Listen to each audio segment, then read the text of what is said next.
Dan Illman, Matt Bernier, race number 8 at Fairgrounds on Saturday is the Grade 3 Fairgrounds Handicap. Let's take a look at this field of turf horses getting ready to go at the about distance of 1 1/8 miles. It's a pretty big competitive field. Really the key to this race is to whether the salty 4-year-old, the number 6 Mr. Misunderstood, who has a remarkable record of 8 for 8 on turf lifetime, if he can just step it up a little bit more from a Beyer speed figure, because it's been fairly remarkable that he's undefeated on turf and his best Beyer speed figure has only been a 91.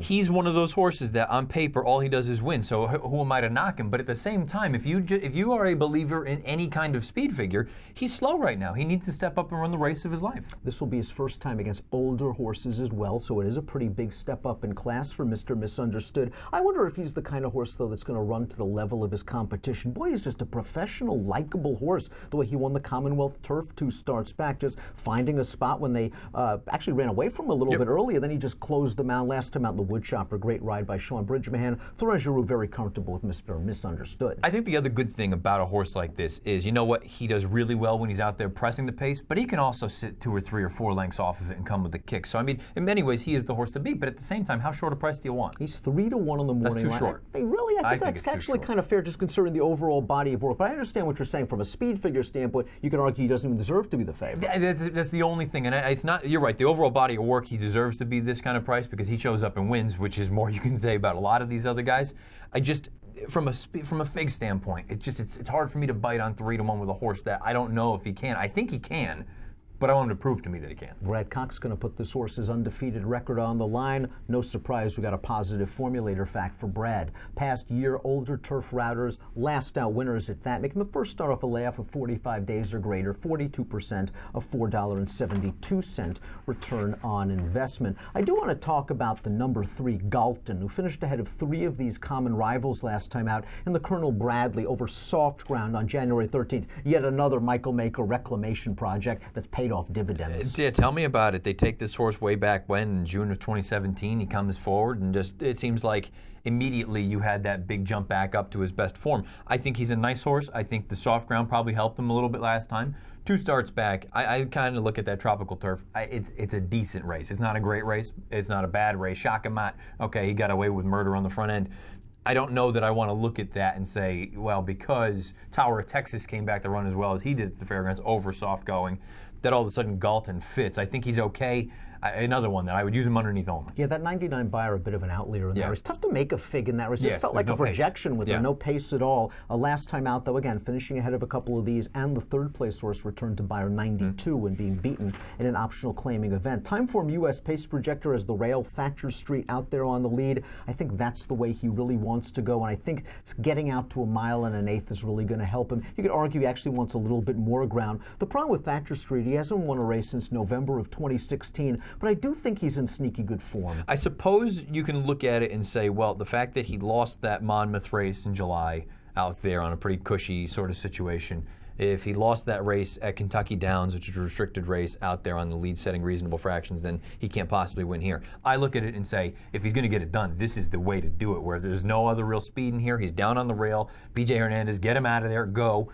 And you know what, again, I hate to harp on it and make it sound like I'm critiquing all these horses, but we're not dealing with superstars here. I feel bad for abandoning him. I liked him and bet him in the River City, and from post 13 against a red-hot horse in Shining Copper, I don't think he was embarrassed at all, but that Diliberto really soured me on him 2 starts back. Unlike him for not firing. Last time out, okay against Galton. I could easily see him if he gets an easy lead running a lot better. I like him underneath. Yeah, I kind of agree with that. I don't know that I want to use him anywhere in the sort of top range. I picked him 4th. I think underneath he's a nice horse. Could you make the argument that the 4-1 Mean Man is slowly racing into shape for trainer Bernie Flint? This is the 3rd start of the form cycle. You'll notice that he ran on the Fairgrounds Handicap last year going 3rd off the bench. It resulted in a really good effort, 3rd behind the sharp Enterprising.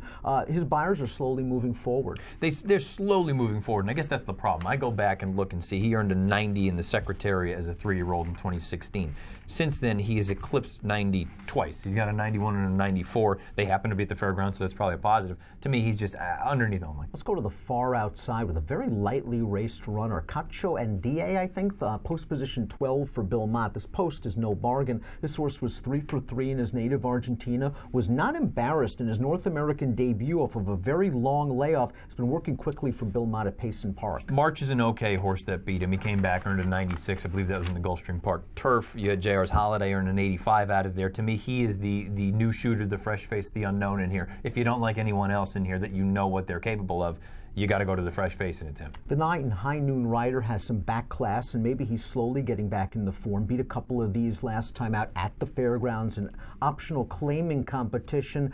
Could try a mile and an eighth, and I've always found it interesting that after 30 starts, they haven't stretched this horse out. Maybe they know something we don't. Yeah, you know what, though? The one thing I will say is now with Brad Cox, it's a matter of, okay, for the longest time, he was with Maker, he was with George Weaver. Now Cox gets a hold of him. They've run him at a mile and a 16th a handful of times.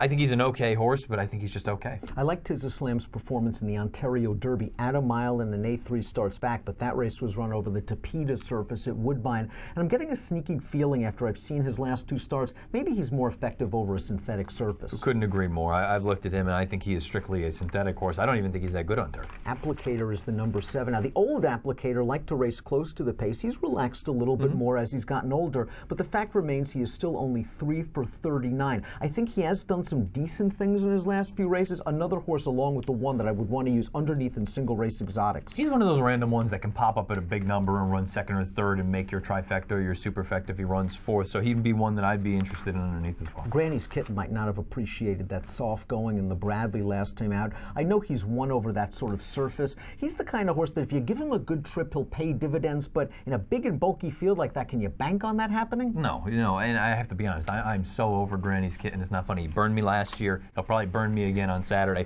I think he's an okay horse. I wouldn't want to have anything serious riding on him. Zulu Alpha makes his first start for trainer Neil Howard. This is a Calumet homebred who might have been a little bit close to the pace last time out in the Prairie Bayou over a synthetic surface.